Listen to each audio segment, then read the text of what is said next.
There are places on Earth where no human step will ever be allowed, ports that remain closed, corridors that no one crosses, islands where time does not accept witnesses. And yet, even without being able to touch them, these places seem to us call, as if they held something that our soul already knew, even if our mind still does not understand. The same question always arises before them. Why are there spaces that seem to live on the margins of reality itself?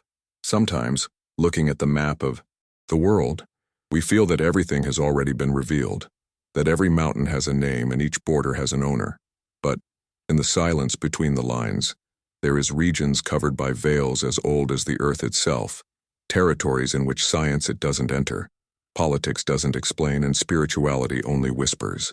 They are points of absolute interdiction, like geographical scars that reveal more through silence than through shape.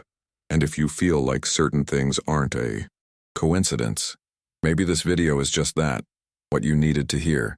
Because there are secrets that are not hidden by chance. There are places that seem protected by forces that surpass governments, cultures, and eras.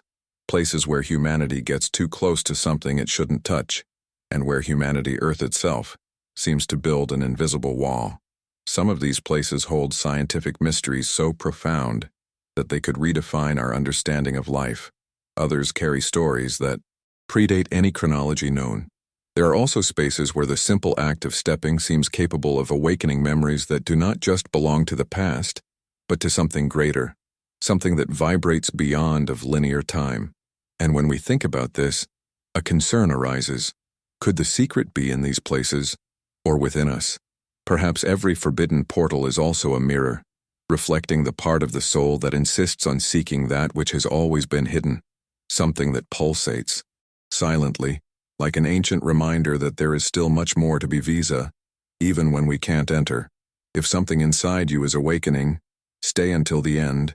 The answer may be here, because what we will travel together is not a map of stone and borders, but a map of meanings. We will cross 20 places that humanity cannot set foot on, but which, paradoxically, they walk within us. And as we open this journey, I leave a question hanging in the air. What if places, forbidden places on Earth, are actually portals to forgotten parts of our world? Own conscience? There are places in the world that have not only been prohibited by human authority, but sealed by the very logic of power. The first of these is perhaps one of the most intriguing, Area 51. In the heart of the Nevada desert, an arid void that seems to swallow the horizon, a base is erected that officially does not exist, but whose shadow hangs over the collective imagination for more than half a century. Revelation begins. Here, a place where earth and heaven are under absolute secrecy. There are no signs. There are no open roads. There are no witnesses. Just the certainty that something in there does not belong to the domain common of humanity. And in this imposed silence, the first truth is born. Certain territories are guarded not by fear of what is outside, but by what is inside. Science tries to explain Area 51 as a simple military testing center. Engineering aeronautics, experimental prototypes, technologies that need to mature out of sight public. This is the rational interpretation. But emotionally, something doesn't add up. After all, military bases exist all over the world, and none arouse the aura of mystery that this awakens. The sum of restrictions, omnipresent radars, constant surveillance, and aircraft that appear in the sky like silent metallic arrows creates an atmosphere that transcends military purpose. It is as if there, in the center of an implacable desert, a hidden fragment of knowledge that humanity is not yet ready to assimilate. And when we try to translate this through the lens of spirituality, we realize the deepest secrets, deep insights are never about machines. They are about the impact they can have on human consciousness. And then the inevitable reflection arises. Why so much effort to prevent human beings from just come closer? The world is full of strategic installations, but this is treated as a closed portal. Maybe the real secret isn't in the walls, but in the narrative built around them. Because when something is restricted, it becomes symbol. When something is hidden, it becomes a mirror. And when something is prohibited, it becomes a magnet for all the questions that the soul insists on asking. Area 51, therefore, it is not just a basis. It is a living metaphor, represents the limit between what we know and what we cannot yet know. It represents the ancestral fear that certain truths, if revealed, could untie us from a world we believe we know. But there is an even greater contrast, Ior. While some regions are prohibited by man, others are prohibited by nature itself. Queimada Grande Island, on the coast of Brazil, is one of those places where the silence of the earth speaks louder than any decree. A piece of land taken over by poisonous snakes whose presence transformed the territory into an inviolable sanctuary. Human beings do not dominate there, is dominated, and it reminds us that not all limits are political. Some are ecological, spiritual, almost mythical. The island pulses with a life indifferent to our curiosity, like a natural altar where the presence humanity adds nothing. It only threatens the balance. And when we look at this contrast between the Nevada desert and the Brazilian island, we realize that the earth holds secrets in very different but equally profound ways. In both cases, military secrecy and biological secrecy, there is an emotional pattern that is repeats. The mystery is not just physical, but psychological. The impossibility of entering these places ignites an ancient, almost instinctive flame within us. The feeling that the forbidden keeps a revelation. And even if we can never set foot there, these territories feed a type of internal memory, as if the soul recognized that certain doors of the world function as symbolic portals to dimensions that we do not understand completely. Area 51 awakens theories about the heavens and civilizations. Queimada Grande awakens theories about life and death. Both raise the same question: what really do we seek when we seek the secret? And then we come to the emotional synthesis. Perhaps these places exist not to be exploited, but to remind humanity that we do not dominate everything. The existence of totally prohibited areas dismantles the modern illusion of absolute control. They invite us to review our arrogance, to listen to the earth, to realize that there are still areas of silence that does not bow to human curiosity. The ban becomes an invitation to interior. If we cannot enter these territories, perhaps it is because the real journey is inward, into the hidden territory of consciousness. But before we move forward, I leave the hook that opens the next layer of this journey. What if among all the forbidden places on earth, there are some that are not guarded by soldiers or serpents, but for secrets so old that history itself forgot to register? There are places where prohibited access is not due to what is above the surface, but to what is, that rests silently beneath it. One of these points is the Global Security Vault. Seeds from Svalbard, hidden in the bowels of an Arctic mountain. At first glance, it looks like just a distant scientific repository, but in fact it represents one of humanity's most discreetly kept secrets. The revelation begins with your function. Genetic copies of almost all seed species are stored there, food on the planet, as if the world had decided to hide the own memory of life. And even though it is an international project, its opening is restricted to a selected few. Strangely, humanity is not allowed to enter the site where it keeps itself. The scientific explanation seems clear. Protect biodiversity if catastrophes occur. Controlled temperatures, armored doors, layers of ice that serve as insulation natural. But emotionally, the space evokes another sensation. There is something deep symbolic in guarding the future of humanity where no human can be. How if said that life in its essence can no longer fully trust those who created it? Science calls this a precaution. The soul calls it a presentiment. Well, there, inside of a frozen mountain, rests the memory of everything we are capable of destroy, and the silent hope that one day we can start again. This reflection leads us to the deeper question: why, when protecting life, do we need to hide this sanctuary from most people? Perhaps because protected knowledge, there it is, too fragile to be exposed. Perhaps because allowing access would mean allowing risks. Or perhaps because, unconsciously, we know that certain places carry a meaning that goes beyond practical limits. The Seed Vault is not just a deposit. It is a testimony of our failures and an altar to which we turn to ask forgiveness for the future. And yet no one can enter, touch, walk, or breathe there inside. Life is protected from the human being himself. But while some places hold the future, others hold the past, a past so profound that disrupts established historical narratives. This is the case of the Cave of Lascaux, France, where paintings more than 17,000 years old depict animals, symbols and figures whose precision challenges the simplicity attributed to Paleolithic people. The revelation here, it is archaeological. These paintings are so delicate, so vulnerable to human breathing, that entering them today is prohibited even for experts. Replicas only can be visited. The original remains, sealed like an untouched reliquary. And yet, despite its fragility, its impact is gigantic. It forces us to reevaluate who we were at the beginning of our journey. The scientific interpretation explains that microorganisms brought by human presence, they began to slowly destroy the paintings, and so the doors were closed. But spiritually, something greater seems to be at work there. Every symbol in that cave pulses as if it was alive, as if it kept ancestral memories that tolerate no interruption. It is as if art had chosen to protect itself from modern humanity so that it would not let us disfigure it with our hasty eyes. The cave seems to have its own consciousness, your own breathing, your own way of saying, here you don't go in, here you look from far away. And when we understand this, we realize that isolation is not just physical, but initiatory. This contrast between the frozen future on Svalbard and the petrified past on Lascaux leads us to a deep reflection. Humanity is prohibited from touching its two extremes, what we have been and what we perhaps need to be.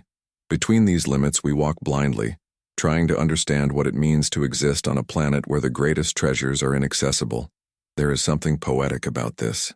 Perhaps we will never be able to step where the story is truer. Maybe certain places need to remain closed because opening its doors would also open internal layers of human consciousness that we are not ready to confront yet. And it is in this emotional synthesis that an understanding emerges. Forbidden places work as reminders. They keep memories, warnings, and hopes, and by keeping us away, force us to look inside, to realize that the deepest journey is not, it requires physical entry, but interior openness. Every inaccessible location is an invitation to reflect on what we want to preserve and what we fear to discover. Just as ice protects seeds and caves protect art, perhaps life in us protect from truths that can only be revealed at the right time. But before we move forward, I leave a hook that calls us to even more territories disconcerting. And if there are prohibited places not because they store seeds or paintings, but because they hold evidence of civilizations that are not found in no history book, there are places that are not prohibited because they contain art, life, or technology, but because they house stories that we don't want to remember, and perhaps none of them illustrate this better than Poveglia, the Italian island considered one of the most forbidden and disturbing places of the planet. At first glance, it looks like just a forgotten piece of land in Lagoa de Venice, but when we get closer to its story, we realize that it is not an island.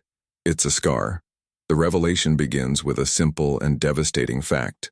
Poveglia was used as a forced quarantine during plague outbreaks, a human warehouse where people were sent to die away from the eyes of society. Later turned into a psychiatric hospital surrounded by reports of abuse, experiments, and silences. Today, entry is absolutely prohibited, and not because of superstition, but because the island's soil contains so much human remains that it is literally half ash. Scientific interpretation attempts to soften this impact. They say the ban aims to preserve unstable structure, prevent health risks, protect people from degradation of buildings, but emotionally, something much deeper emerges. There are places where the suffering is so intense that it remains gravitating in the air, as if the earth itself held back the memory of what he saw. Poveglia is not just a restricted island. It is a symbol of what happens when humanity tries to hide its mistakes. And perhaps that's why she remained closed. Not to protect us from physical danger, but from the emotional memory that we insist on sweeping beneath the tides. And then the reflection arises. Why do some forbidden places seem to resonate more strongly within of us than many places we can freely visit? Maybe because they work as mirrors of our collective shadows. Poveglia reminds us that there are chapters of human history that we prefer to silence. However, silence also speaks. And when one entire territory is sealed off, it forces us to confront an uncomfortable truth. Sometimes, it's not the place that's sick. It's us. We are the ones who still carry the marks of the fear, neglect, and lack of compassion that fueled its existence. But while some areas are off-limits for emotional secrets, others are off-limits for strategic secrets that silently shape the destiny of the world. So we arrived at Raven Rock, the American mountain that hides a vast military complex underground, built to resist the collapse of civilization. The revelation here is geopolitics. Raven Rock is an underground pentagon, a fortress prepared for ensure that and the government continues to exist even after catastrophic events. And despite its magnitude, its entry is denied to the common population. At the same time as the structure protects the nation, it also symbolizes an unsettling truth. There are plans for the world will go on without us. The technical explanation states that these locations are necessary to maintain continuity government in case of extreme emergencies. But emotionally, they reveal something deeper. Humanity builds mountain fortresses, not only for security, but out of fear. Fear of the eye and fear of chaos, fear of losing control.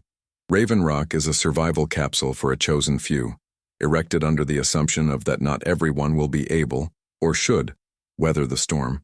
And when we think in this, we discover a painful contrast. While Poveglia guards the forgotten, Raven Rock protects the indispensable, two extremes of the same human story. Synthesis arises when we recognize that both places, although opposite, reveal the same internal mechanism, the human impulse to control, the uncontrollable. We try imprisoning pain in the past and imprisoning hope in the future. We close islands to avoid facing traumas, and we close mountains to avoid facing vulnerabilities.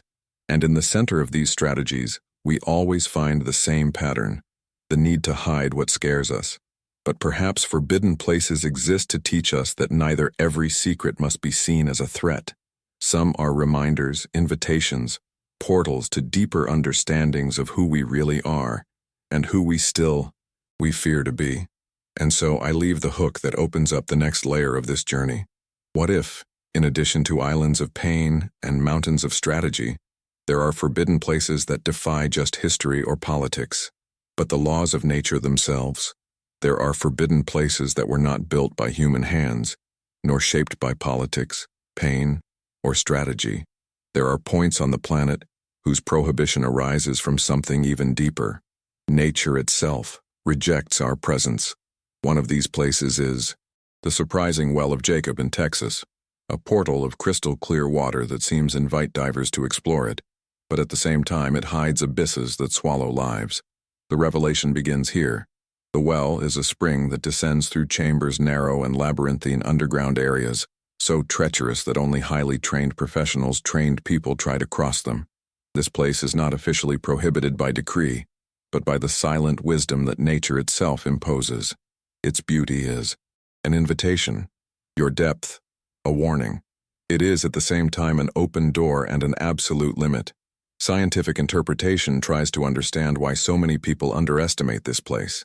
The clear water gives the illusion of safety, but the narrow bends, the tortuous tunnels, and the sudden changes in pressure make Poço de Jaco one of the most fatal dives of the world. And yet, something about him fascinates, an almost spiritual attraction to the unknown that pulses beneath the surface, as if the water held stories that have never been told, secrets about the Earth's geology, about the origin of its caves, about the silence that reigns in territories that should never be touched. There is, in this well, a kind of symbolic portal for human curiosity, reminding us that not all wonder is an invitation. Sometimes it's a test. And then the human reflection arises. Why do we insist on entering where we shouldn't? Perhaps because Jacob's well represents something that is within us, the compulsion to advance beyond the visible limit. We are attracted not by the danger itself, but by the promise to understand what we don't know. However, nature does not always reveal its secrets without demanding a price, and when we think about it, we realize that this well is just a geological formation, but an emotional mirror. It shows that the search for mystery is often stronger than our survival instinct. He reveals the fine line between courage and recklessness, between discovery and renunciation. But while some forbidden places defy the brave, others defy the laws of physics, like the mysterious territory known as the Zone of Silence in Mexico. A revelation here is even more disconcerting. In this desert region, radio signals simply disappear. Compasses go crazy. Aircraft report interference and electromagnetic phenomena arise without definitive explanation. It is a place where technology loses power, as if the Earth adopted a frequency that did not we recognize. This phenomenon led scientists, military personnel, and curious people to study the region, but much of its results remain shrouded in secrecy. The area is not officially closed, but it is a territory where, symbolically, humanity has no permission to understand everything. Scientific interpretation attributes this to magnetic minerals, metal-rich meteorites, and geological peculiarities. But emotionally, the zone of silence seems to carry something deeper, as if it were a reminder that the planet still holds forces that escape human control. There, technology falls silent. Compasses lose their north, and even their time itself seems to slow down. The feeling that many report is that of being in a space that does not entirely belong to this world, as if it were a geographic fold where the veil between dimensions becomes thinner. And when we look at it with a glance spiritual, we realize that some places are not prohibited by physical barriers, but by invisible borders of the very fabric of reality. This contrast between Jacob's Well and the zone of silence creates a powerful reflection. While one pulls us down, the other disorients us on the ground. We both show that Earth is not just a physical planet. It is an organism with zones where logic dissolves. And when these zones push us away, it's as if they were saying, "Are you still? They don't understand everything. They're not ready yet." These spaces then become masters silent. They do not teach through access, but through refusal. They do not reveal secrets, but they reveal our inner need to understand them. And in this we find one of the deeper truths about forbidden places. They are bridges between what we know and what we want to know. And so we arrive at the emotional synthesis of this block. Perhaps some places exist precisely to remain hidden. They preserve mysteries that should not be deciphered quickly, reminding us that human haste is incompatible with rhythms of the earth. Jacob's Well teaches us humility in the face of the unknown. The zone silence teaches us respect in the face of the inexplicable. Both invite us to listen, not the sound of discovery, but the silence of the limit. And in this silence, something awakens within us. The realization that the true crossing does not begin with diving, nor with exploring, but by recognizing where we should stop. And then I leave the hook that will open us to the next layer of the journey. What if there are forbidden places, not because they keep us away, but because they hold evidence that the Has-Earth already lived chapters that do not appear in any human chronology? There are forbidden places that not only challenge our understanding, they alter our perception. Places where magnetism, geology, and consciousness seem to intertwine into a single phenomenon, creating zones that humanity observes with fascination, but which is kept at a distance for reasons we do not yet fully understand. One of the most intriguing is Kailash Mountain in Tibet. The revelation here arises not from a political, but also spiritual interdiction. According to ancient traditions, no human being must rise to its summit. Experienced mountaineers claim that just getting closer causes changes in mental state, vivid dreams, feelings of lightness, and even distortions in the perception of time. Geologists point out that its perfect pyramidal shape defies simple explanations, but in the end, the fact remains. Kailash is one of the few peak sacred places in the world that have never been climbed, and perhaps never should be. The spiritual interpretation of this mountain goes beyond the visible. For Hindus, Buddhists, Jains, and followers of the Tibetan Bon, Kailash is the axis of the world, a point where the physical dimension touches the spiritual. Climbing it would be a desecration, a disruption of the balance between the human and the sacred. And when we look at this ancient interdiction with a contemporary, we realize that she is not moved by fear, but by reverence. Some locations are not prohibited because they are dangerous. They are prohibited because they are portals. Portals for understandings that do not bend to the human impulse to conquer. And perhaps because therefore no government prevents escalation, it is the human soul itself that remains silent in the face of grandeur of the mountain. And then a deep reflection arises. Why do certain places instinctively awaken do we have the feeling that we shouldn't move forward? Perhaps because our conscience recognizes patterns that our mind has not yet learned to translate. Kailash Mountain causes same impression we feel when entering ancient temples, ritual caves, or cities buried. a silent vibration that seems to say, "Here, time speaks another language."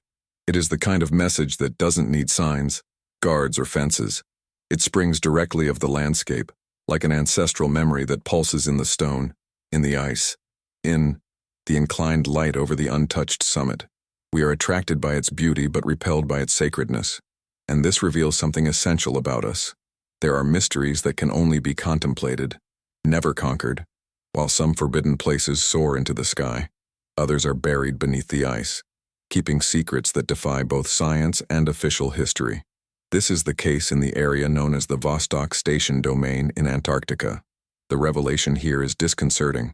Under almost 4 km of ice lies a complete subglacial lake, totally isolated from the outside world for millions of years. Its ecosystem cannot be touched. Any human contamination could destroy organisms that may have never seen the light. Therefore, only an extremely restricted team can get close. And even therefore, it cannot touch the water. It is a prohibited place not by political decree, but by a natural barrier that protects a biological secret that is still inaccessible. But there's more. Images, satellite, and unofficial reports suggest geometric structures beneath the ice, lifting questions about possible artificial or geological formations that contradict the chronology known. Scientific interpretation states that these formations are probably anomalies, natural shadows, radar failures. But Antarctica is a continent that resists simple explanations. Multiple regions are highly limited access zones, some for environmental reasons, others for international military protocols. Lake Vostok became symbol of this enigma. Its extreme isolation makes it a natural laboratory to study possible alien life forms, not on Mars, but right here on Earth. And when we think about it, we realize the emotional reason behind the ban.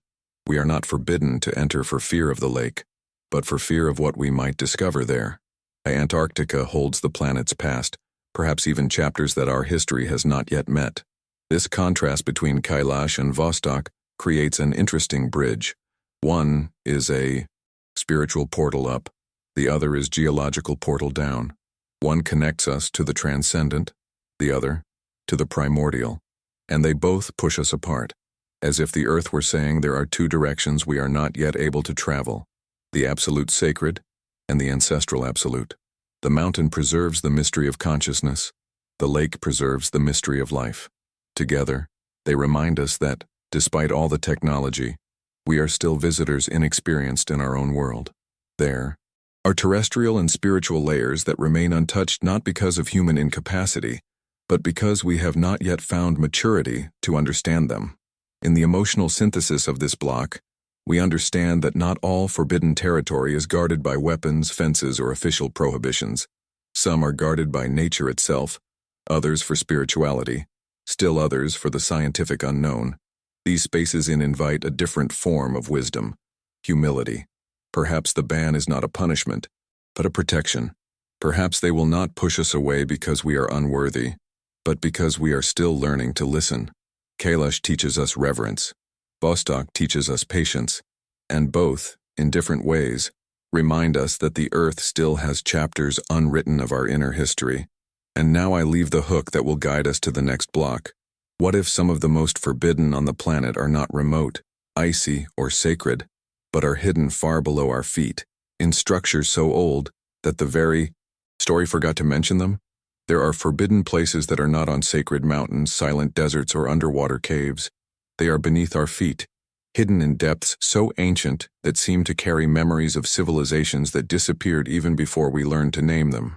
The reveal of this block begins with one of the most fascinating and inaccessible places on the planet, the Paris Catacombs in France. Although part of them are open to the public, more than 200 kilometers of tunnels remain totally prohibited. The modern city floats above a labyrinth where millions of bones, and where collapsed corridors, unknown underground chambers, and passages yet unmapped forms a parallel world that no one is allowed to explore. Not by chance. There are reports of explorers who disappeared forever in the labyrinth, as if the city possessed a second invisible body that refuses to be understood. Historical interpretation suggests that these prohibitions serve to prevent accidents, collapses, and illegal interventions. But emotionally, The catacombs carry something more deep, a feeling that this immense underground city is not just a deposit of bones, but a repository of human memories. Every skull stacked there tells a story, and each corridor whispers something that the surface has forgotten. The feeling of walking in these spaces is described as if time were doubling. Sounds disappear, the air changes, and consciousness seems more sensitive, as if the earth is revealing fragments of a truth that does not entirely fit into the outside world. Maybe that's why much of this underground is prohibited, not because we cannot enter, but because we wouldn't know how to leave the same way. And when we reflect on this, we realize that there are prohibited places that work as archives of humanity, not written archives, but archives of presence, of silence, of mortality. Every T-blocked tunnel, at each sealed stone door, we feel that there is something the story is trying to tell us, but only at its pace. Maybe that's why the access remains denied. We are not ready to decode what lies in these labyrinths. The catacombs remind us that the underground is an inverted mirror of the mind human. We are afraid to enter because we know that inside, we will find ourselves in ways we rarely dare face on the surface. What is prohibited there is more psychological than physical. But if some underground structures are prohibited because they store human memories, others are prohibited because we don't know who built them. So we arrive at one of the most mysterious and inaccessible places in the world, the Longyu Caves, in China. Discovered by chance in 1992, they form a gigantic complex of chambers, underground caves perfectly carved into the rock, with smooth walls and tool marks uniforms. The revelation here is devastating. There is no historical record of its construction. Nothing. No texts, no oral traditions, no traces of occupation. It is as if an entire civilization had worked for decades to create these chambers, and then erased herself from history. Today, most of these caves remains closed, not because of the government's wishes, but due to an imminent risk of collapse. A humanity cannot enter because it does not understand what happened there. The scientific explanation tries to answer that they may have been ancient quarries or artificial reservoirs, but emotionally, none of these arguments are enough. No millions of cubic meters of stone are carved with geometric perfection just to extract material. You don't create such vast and silent chambers just to abandon them completely. There is a narrative void in these caves, a silence so absolute that it appears to have been purpose-built, as if the civilization that made them knew that a one-day future humanity would try to understand them and leave there a kind of enigma, an enigma that cannot be deciphered by entering, but rather by observing the impossibility to enter. This contrast between the catacombs of Paris and the caves of Longyu leads us to a powerful reflection. While an underground structure holds fragments of our known history, the other holds fragments of an unknown history. One of us shows what we were, the other, what perhaps we have been, or what we still can discover. In both cases, prohibited access works not as a deterrent, but as a kind of symbolic portal. These places exist to remind us that the surface of the planet is just one chapter of the book. Most of the narrative is buried, guarded, prohibited, and in a way protected from our impulse for immediate explanation. In the emotional synthesis of this block, we understand that some of the most secret places of Earth were not closed by human hands, but by the narrative of time itself. The forbidden undergrounds lie like sealed chapters, waiting for consciousness humanity matures enough to understand them without destroying them. They are reminders that we are not just explorers of the planet, we are readers of a story that it is still being written from the bottom up. And in this process, limits become silent teachers. And then I leave the final hook of this block to lead you to the last movement of this journey. What if what we call forbidden places is not just geography, but an invitation to remember that the earth holds secrets that the human soul has not yet? Do you know how to name it? We have reached the end of this journey, but not the end of the mysteries. After crossing sacred mountains, deserts that erase one's own voice, caves that hide civilizations, and depths where nature itself prohibits the path, we perceive something essential. Earth's forbidden places aren't just dots on the map. They're mirrors of the human soul. Each of them reflects a limit that we still carry within of us. And when contemplating them, we discover that the true border was never geographical. It was always inside. There are places that reject us because we still don't know how to listen. There are mountains that don't we allow them to be played because we recognize, even without understanding, that some heights were not meant to be conquered, but revered. There are caves that close in the face of human curiosity, because they hold stories that still we don't have the maturity to remember. There are underground tunnels that return only silence because silence there is the only possible language.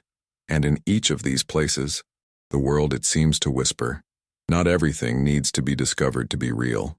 The deepest of these secrets, however, is the realization that the earth is not hiding nothing from us. It's just inviting us into a different kind of knowledge. To understand external mysteries, we must first understand the internal. Forbidden places remind us that the world is not a self-contained machine, ere disassembled, but a living, pulsating organism, which reveals itself at the right time. What not, we can. Step, maybe we shouldn't. What we can't see, maybe we still can't see bare. What we can't explain, maybe it's still slowly cooking in the edges of human consciousness. And when we allow this idea to rest within us, something changes. We realize that the interdiction is not punishment, it is care. That the limit is not a barrier, it is protection. That the mystery is not the absence of an answer, it is the presence of meaning. Just like a seed can only germinate in the dark, certain truths can only blossom when the soul is prepared. And maybe that's why Earth keeps its secrets on isolated islands, untouched mountains, closed caves, silent magnetic zones, old ones that defy logic. Each of these regions functions as a souvenir silent that we are still apprentices.